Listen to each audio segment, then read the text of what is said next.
ikatan o panlabas na kaanyuan.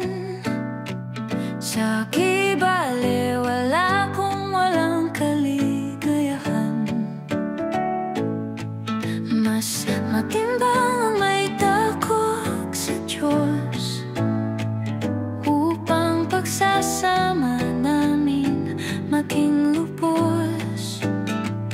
Pananampalataya, ugali at kasipagan, nakahihigit kaysa kapangyarihan o kayamanan.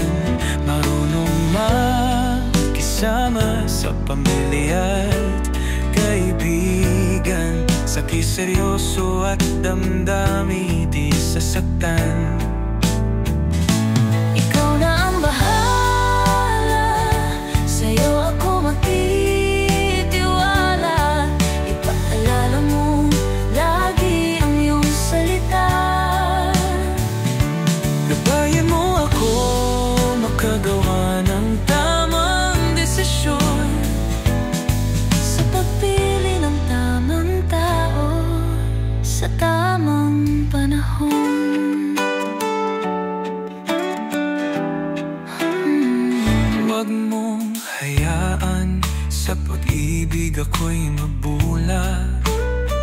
Sa mga aral mo, Ama, ako'y makalabag. Huwag ko sanang maipapalit aking kahalalan, kaya ilayo mo ako sa nasa ng laman.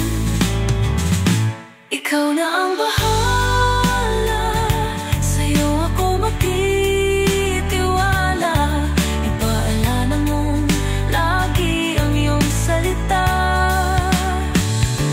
Gabayan mo ako makagawa ng tamang desisyon, Sa pagpili ng tamang tao sa tamang panahon.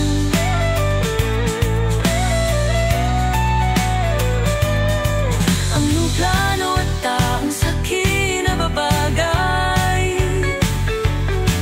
Kahit ganano katagal ako'y maghihintay. Ikaw na ang bahala, sa'yo ako magtitiwala.